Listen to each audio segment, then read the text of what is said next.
In today's fast-paced world, we're seeing more and more kids growing up at an alarming rate. It's like they're being forced to put on their adult shoes way too early, their small feet swimming in a hollow space that should have been filled with the simple dirt of play. But what if this isn't just a loss of innocence? What if it's a profound psychological mutation, creating a specific and tormented kind of soul, one that philosopher Friedrich Nietzsche called the prematurely hard? Imagine a child who learns to calculate before they can wonder, to distrust before they can love, to see the world's mechanics before they've even glimpsed its magic. This child builds their identity not on the bedrock of spontaneous joy, but on the shifting sands of utility and performance. There is a terrible contradiction here. We believe hurrying maturity creates strength, but it forges a brittle, fragile strength like glass. True resilience is grown slowly in the soil of security and unconditional acceptance. But this child never had that soil. So they construct a fortress around their heart, a citadel of intellect and cynicism, all while a desperate, lonely child pounds on the walls from the inside. Can you feel that internal division? The gnawing sense of being an imposter in both worlds, too complex for childhood, yet too wounded for a genuine adulthood. This is the great, unsettling question. What happens to the human spirit when its future is purchased with the plundered currency of its past? The answer lies not in a simple lament for lost youth, but in a chilling philosophical diagnosis of the creature that is left behind. They are the children of what Nietzsche might call a broken horizon. The world, for them, has lost its enchantment before they ever had the chance to be enchanted.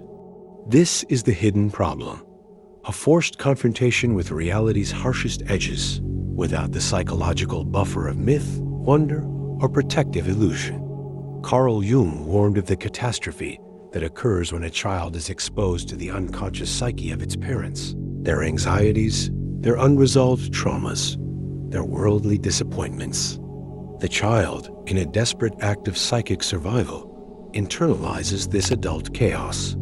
They are forced to become a little psychologist, a little therapist, decoding the subtle tremors of a parent's voice, the hidden tension in a household. Their own nascent emotions are abandoned, left to fend for themselves in the shadow of adult concerns.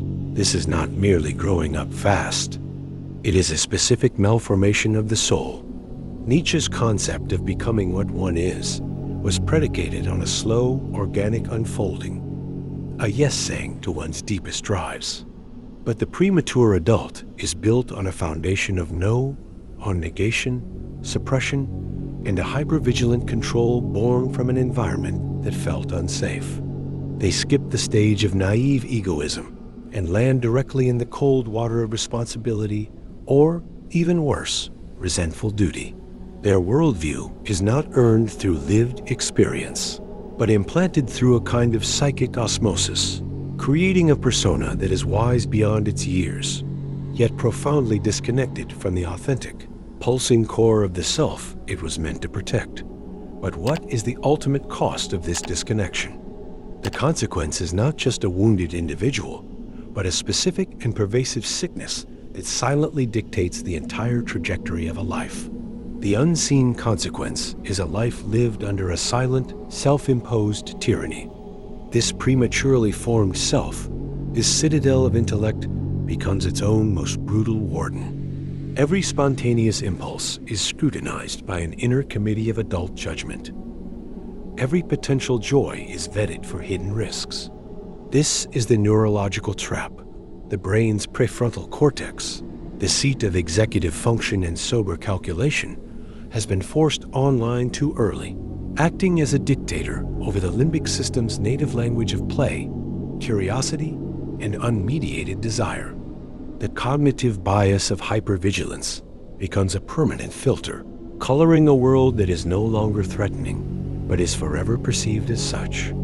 They move through life with the ghost of that abandoned child clinging to their back, a constant, whispering critic that manifests as a chronic sense of lack, a feeling of being an outsider looking in on the human experience. Relationships become transactions or tests of endurance, not gardens for mutual growth. Passion feels dangerous, a chaotic force that might breach the walls.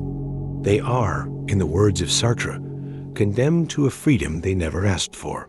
The freedom of having seen behind the curtain too soon, and now must spend a lifetime trying to forget what they saw, while simultaneously structuring their entire existence around that very knowledge.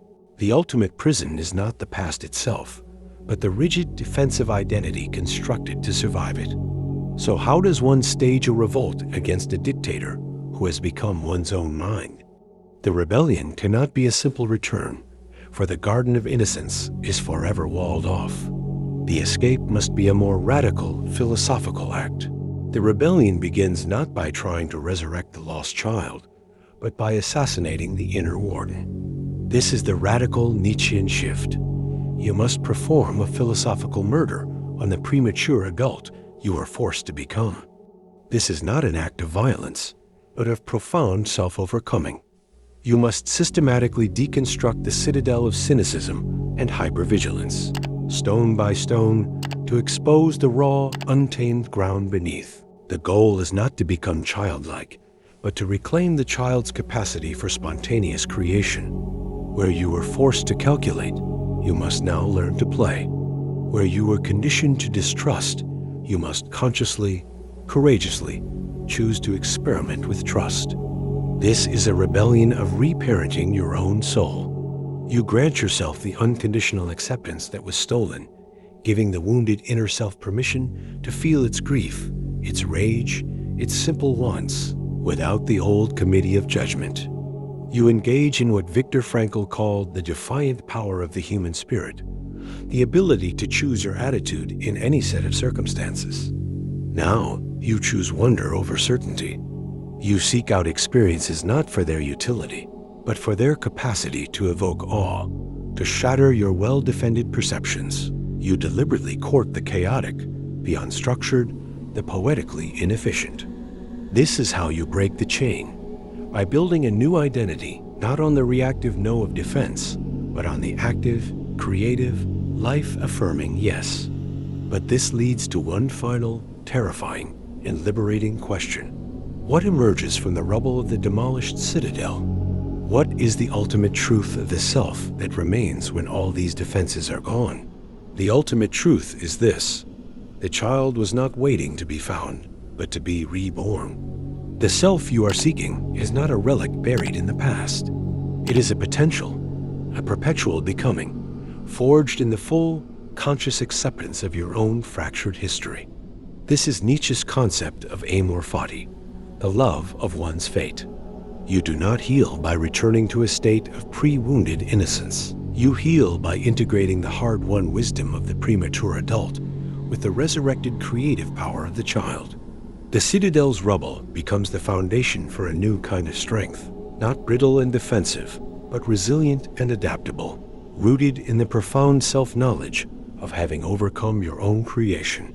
The final paradigm shift is the realization that your greatest wound contains your deepest purpose. The hypersensitivity that once scanned for threat can now perceive sublime beauty. The analytical mind that built prisons can now architect new realities. You become the Bermensch in microcosm, not a superior being, but one who has transformed their deepest pain into their most vital affirmation. You are no longer a child who grew up too fast, nor an adult haunted by a ghost. You are the synthesis, the one who consciously chooses their own becoming, who turns the weight of that early burden into the very gravity that grounds your flight. The journey ends not with an answer, but with a command to will the life you have lived, and in that sacred yes, to finally begin. If you're interested in learning more about childhood development and the challenges kids face today, be sure to check out some of my other videos on the topic. I'd love to have you join the conversation and explore these issues further.